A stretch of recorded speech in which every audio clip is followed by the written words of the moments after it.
eu sou a Joyce, esse é o Eric e nós vamos apresentar a nossa 10ª prática de laboratório de eletromagnetismo e o tema dessa vez vai ser crosstalking. E explicando o que é o crosstalking, é uma comunicação entre trilhas muito próximas, entre alimentações próximas, que seria gerar indutância mútua, uma capacitância mútua. Então seria pelo campo magnético você conseguir induzir uma tensão, uma corrente a uma trilha que está próxima, mas não está conectada ao circuito. E é isso que seria essa comunicação cruzada. E há dois efeitos. Nós temos o efeito capacitivo, que vai ser no acoplamento eletrostático, e o nosso caso, que nós vamos abordar nessa prática, que é o acoplamento eletromagnético, que vai ser com esse efeito da indutância. E o que nós fizemos para poder fazer as medições? Nós pegamos placas que já estavam disponíveis no laboratório, que foram feitas por alunos de outros semestres passados, e nós fizemos essa medição energizando uma trilha que tinha um resistor, para não ter aquele efeito de curto, né? Se a gente colocasse direto, poderia ser um curto, então tinha um resistorzinho ali. E nós temos trilhas próximas para a gente poder analisar qual que vai ser o efeito nelas. Então, como vocês podem ver, temos aqui primeiro a trilha, o que eu dei o nome de trilhas paralelas e perpendiculares, porque aqui nós temos essa alimentação com resistor. Duas trilhas paralelas, né? Uma com 1 milímetro de distância e outra com 5 milímetros. E outra que está perpendicular. E nós vamos fazer vamos energizar apenas onde está o resistor e fazer a medição tanto em 1 milímetro de distância quanto em 5 milímetros. E temos também as placas ao lado, que basicamente vai mudar um pouco a geometria para nós vermos qual que vai ser a consequência disso. Então temos ali primeiro uma placa de linhas paralelas bem parecida com a anterior. Temos depois com essa curvinha de 90 graus, por isso que eu coloquei esse nome. Depois com uma curva um pouco menos acentuada, né? Um pouco mais inclinadinha, que seria de 45 graus.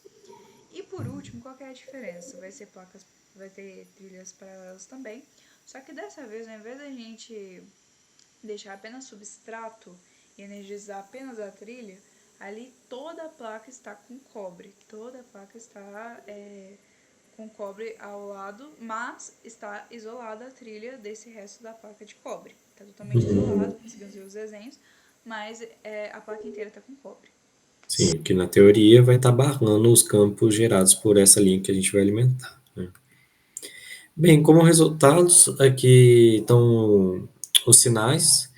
O primeiro caso da linha paralela 1, que seria a que está a 1 milímetro de distância da alimentação, daquelas linhas paralelas e cruzadas, e onde a gente obteve ali uma resposta até que alta, né, ali por volta de 7 milivolts, considerando uma alimentação próxima de 500, mas e embaixo a resposta para uma onda degrau. No caso da senoidal, ela tem um deslocamento, mas quando apresentamos uma onda quadrada, né, degrau não, desculpa, quadrada, percebemos que ela tem um pico e depois ela afunila.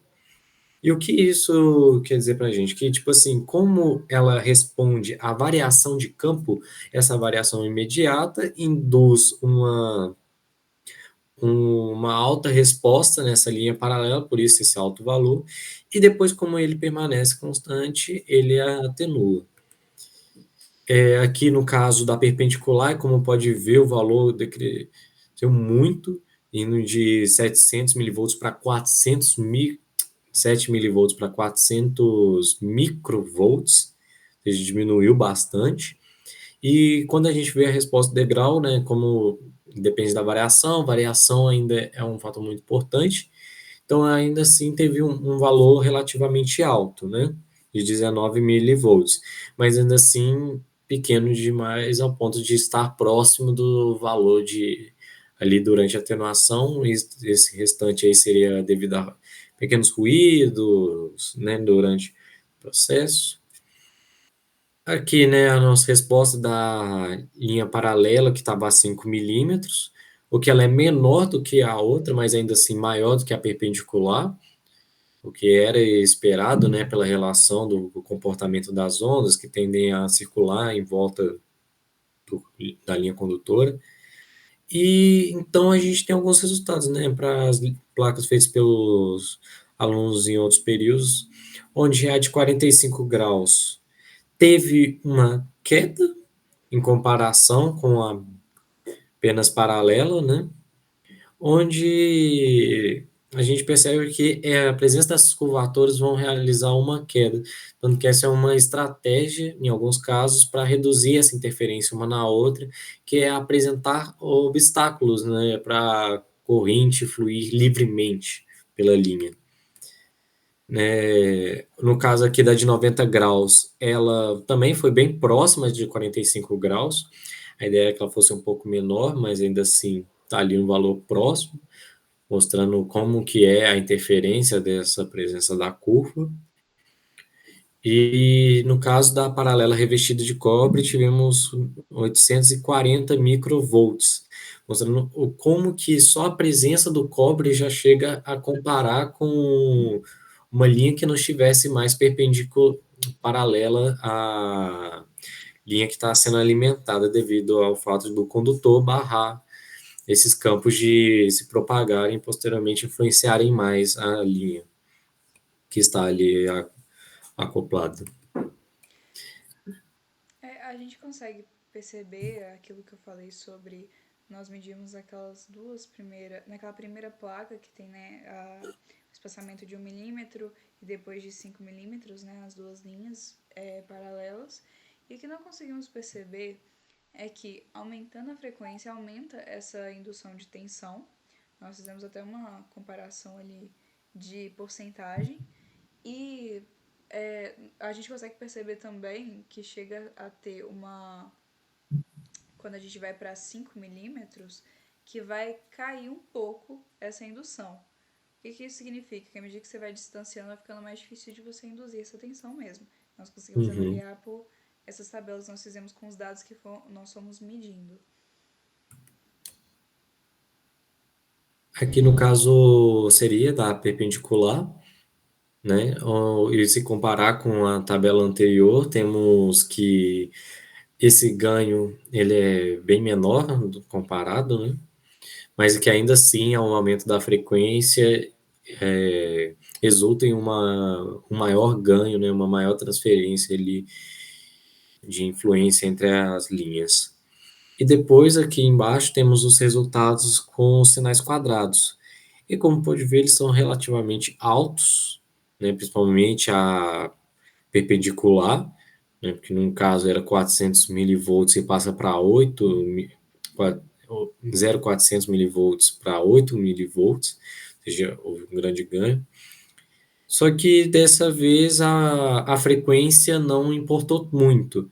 Por que disso? Porque esses valores aqui são de pico a pico. E como eu disse anteriormente, é essa variação brusca que vai gerar os pontos de maior tensão. Mas o que a gente observou lá? É que quanto menor essa frequência nas ondas quadradas, desculpa, menor frequência não, menor período, menos tempo ela tem para atenuar. Mas mesmo assim, o que dita mesmo esses valores máximos e mínimos são os pontos onde ela alterna entre valores negativos e positivos. Então, só comprovando ainda, né, essa ideia de que o crosstalking depende cada vez mais da frequência de operação do sistema e da variação da corrente que está passando ali em uma das linhas. Bom, é isso. Muito obrigada. Muito obrigado por assistir.